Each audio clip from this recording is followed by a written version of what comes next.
With all the experience that I had becoming fluent in another language, if I had to go back in time and learn a new language from the beginning, from scratch, this is how I would do it, step by step. The first thing that you need to learn a new language is to find your purpose, to find your why, find motivation. You need a extremely strong reason why you want to learn the language that you want to learn. For example, if you're trying to learn English, if you just want to learn English out of vanity, you just want to learn it for fun or just to be cool, it may be difficult to find the motivation to do the work that is required to successfully become fully fluent in English. Whereas if you need to learn English to immigrate to a country like Canada or the United States or the United Kingdom or Australia, or you need to learn English for school because you want to get into a certain university, then it's probably going to be easier to find the motivation to take it more seriously and do the work that is actually required to successfully become fluent in English. So the first thing, to even get organized in the first place, you need to figure out why you want to become fluent. You need to understand why, so you can do what it takes to actually get there and make it happen. That's the first step. The second thing that you're going to need to do is you're going to need to learn the most common vocabulary words and expressions in the language that you're trying to learn.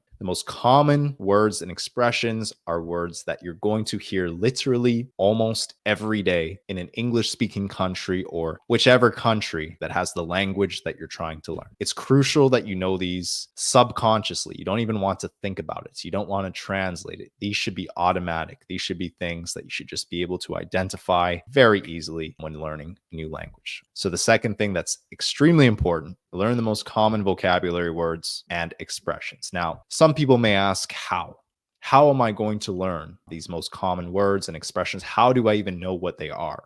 There are applications that can do this very efficiently for you. The one that I prefer is called LingQ. It has a free version, and essentially it will feed you content based on what you're interested in and your current level of the English language or whatever language you're trying to learn. It's extremely efficient because it has a built-in translator, which makes practicing English or practicing any language extremely easy to consume. You can use it on your phone almost anywhere that you are. You can do it bit by bit every single day. It's easy to be consistent with. So I definitely recommend that you use LingQ if you want to find the most common words and expressions in a language that you're trying to learn. Now, step number 3, learn basic grammar. If you're trying to learn English, learn basic English grammar. Not advanced English grammar, not complicated English grammar, basic grammar. What does this mean? You should be able to identify if something is happening in the future, if something is happening in the past, if something is happening in the present. You should be able to conjugate basic and common verbs. You should be able to put a sentence together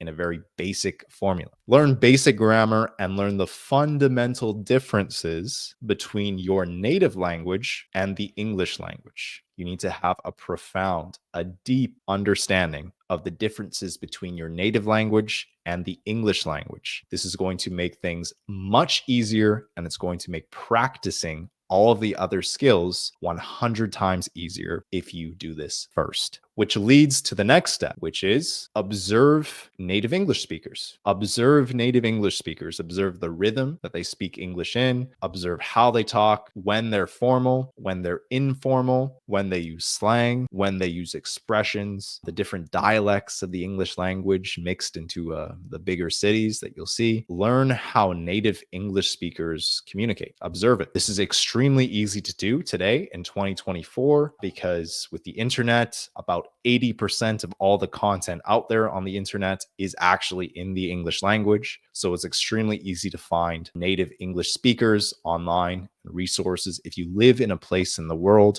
where English is not commonly spoken. Now that leads to the next step, which is repetition and shadowing.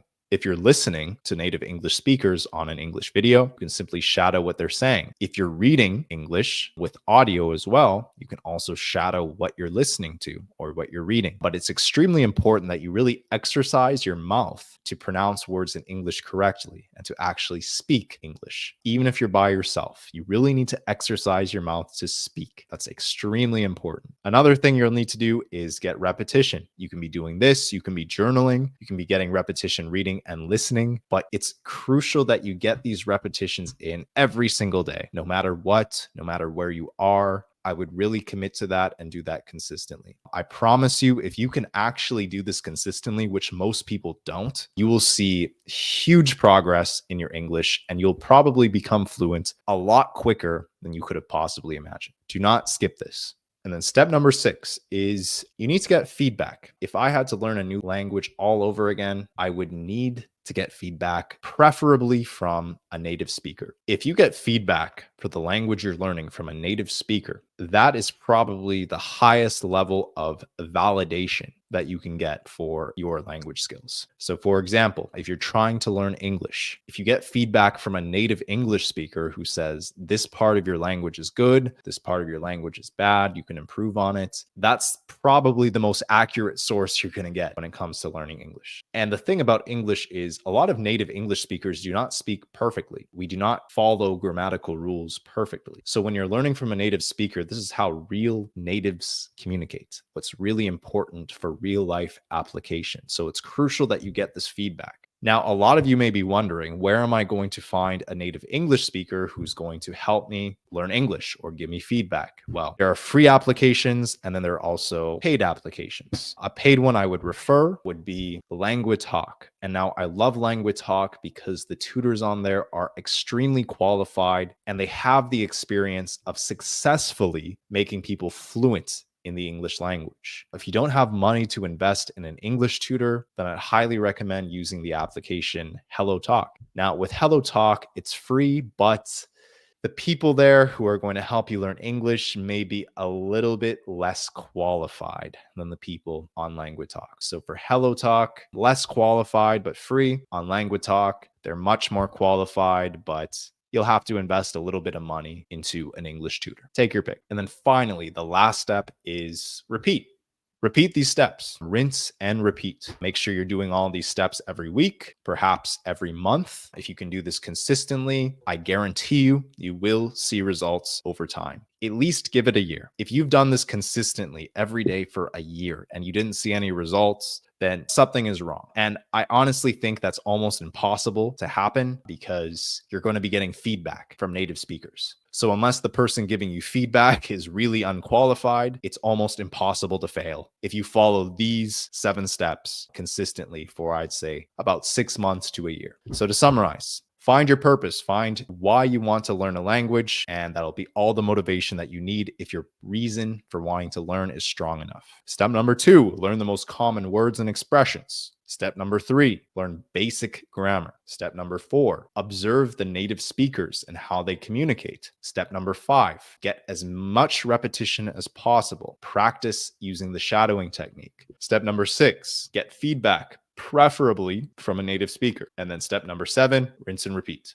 That's it. If you still need guidance, if you need any direction to improve your English skills, I left a link in the description. It is a free English fluency guide that I created. It goes over the steps we just talked about in this video and more detail on the resources that you should use and perhaps shouldn't use that I would recommend. So if you want access to that fluency guide, just click the link. It's 100% free. My gift to you. That's all for today. Until next time. Peace.